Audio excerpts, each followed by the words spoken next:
Hello. হ্যাঁ baby, তুমি purse ছাড়া কোথায় যাচ্ছ? তোমার কাছে যদি টাকাই না থাকে তাহলে তুমি শপিং করবে কি দিয়ে? ও আচ্ছা, শোনো না, আমি তো পার্সটা নিয়ে আসার জন্য ভুলে গেছি। আমি না এই যে গাড়ির এখানেই দাঁড়িয়ে আছি, তুমি একটু পার্সটা এনে দিয়ে যাও না। শোনো, তোমার পার্সটা না তুমি নিয়ে যাও। আমি না গোসল করার জন্য ভিতরে চলে আসছি, বাথরুমের মধ্যে আছি। ও আচ্ছা, ঠিক আছে।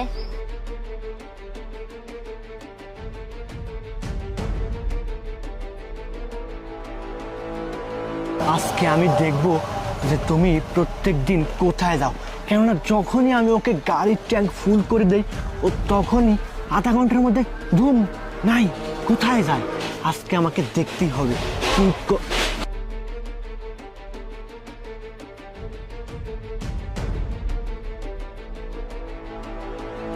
এক কাজ করি, ওকে একটা ফোন দেই, ফোন দিয়ে বলি আমি আসতেছি।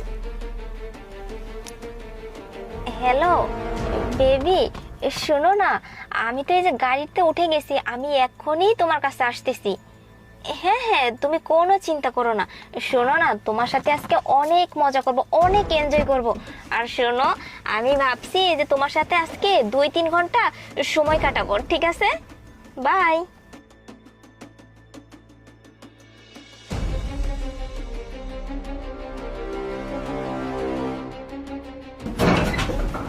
আরে, গাড়ি পার্কিং করলো ওই জায়গায় আর হেঁটে আসলো এই জায়গায়, কিছুই তো বুঝলাম না। আর এটা কার বাড়িতে গেল দেখি তো। মারে, তুই আসছিস? হ্যাঁ বাবা, আমি চলে আসছি। মারে, দিনে দিনে আমার শরীরটা খুব অসুস্থ হয়ে আসতেছে। তুই কি টাকা পয়সা নিয়ে আসছিস? হ্যাঁ বাবা, আমি টাকা নিয়ে আসছি, তুমি কোনো চিন্তা করো না। এই যে এখানে বাবা 50,000 টাকা আছে। আরো তোমার চিকিৎসার জন্য আরো যদি টাকা লাগে, আরো টাকার ব্যবস্থা আমি করব, তুমি কোনো চিন্তা করো না। তারপরও বাবা, তোমার চিকিৎসা ভালো মতো করবো। মারে, তোকে অনেক ধন্যবাদ। তুই যদি না থাকতিস তাহলে আমার যে কি হতো আমি নিজেই বুঝতে পারতাম না। তুমি কোনো চিন্তা করো না বাবা। ও, তার মানে আমার টাকা চুরি করে এনে এখানে পাচার করা হচ্ছে, তাই না? চোর কোথাকার! জামাই বাবাজি, তুমি তুমি আমাদের বাড়ি চলে আসছো? চলে আসছি না, কি করছি দেখতে পাচ্ছেন না আপনার? হ্যাঁ, নিজের চোখে দেখতে পাচ্ছেন না? এই, তোকে আমি নিষেধ করছি না?